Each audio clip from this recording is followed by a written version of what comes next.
Hello, everyone, and welcome to another exciting episode of Chip Talks Podcast, our daily briefs. So, today we're just going to talk a little bit about 420. So, happy 420 to all you cannabis enthusiasts out there.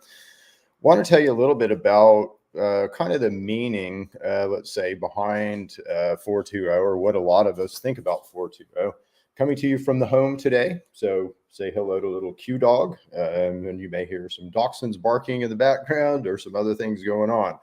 But anyway, I wanted to talk to you guys a little bit about what 420 means. And so 420 is really a day where everyone around the world who is a cannabis enthusiast kind of recognizes the importance of cannabis. And for some of us, cannabis is a medicine. That's very, very important. And I'll tell you why. Cannabis represents a very interesting phenomenon. And it's one of the first times, let's say, in the world where people have united around the world and really risen up and said, this is something that we want. And I don't care if you're the government or the Secret Service or, law enforcement or the military, we want this and we're going to make it happen. And we've done that, and we're continuing to do that throughout the world. Countries, if you're not quite open, you're going to be, because your people want this. And it's really interesting to watch because a lot of governments will fight this, right? And certainly here in the United States, that's happened. In fact, it's happened at the federal level and is still happening at the federal level.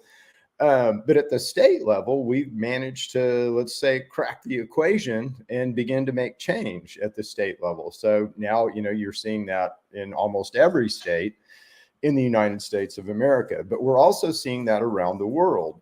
Now, this is a really interesting phenomenon because if you'll go down the, let's say, conspiracy rabbit hole with me just a little bit, and go with me here that cannabis represents the biggest disconnect between we the people and those we elect to govern us, right? Or those that think that they dictator us or whatever. It depends on where you are in the world, whether you elect those people or not. But it doesn't really matter because they don't hear our voices on this issue.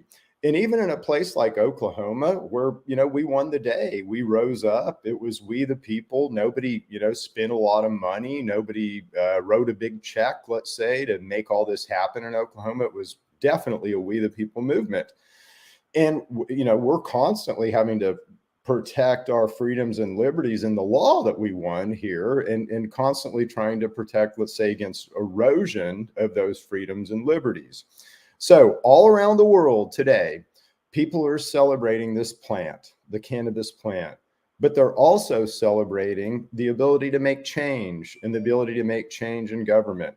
I can tell you, I've been involved, let's say, with political activism for a long time. And when in Oklahoma, at least, when we went green, when that passed here, you've seen more political involvement by we the people than on almost any other issue. Maybe schools, would be the only other issue. So this is happening all around the world. We the people are rising up. We're saying we want this. We want access to this. We think it's important. We understand that nature has a very good system of medicine and we want access to it. And cannabis is our tip of the spear. So pretty cool day today, boys and girls. And certainly if you're a freedom and liberty type person, that's why we like this day, some of us, and some of us have a liquor store experience around this day, but the people that really, really care about this really kind of celebrate this day as a very important day for political change. It's our remember the 5th of November, if you will.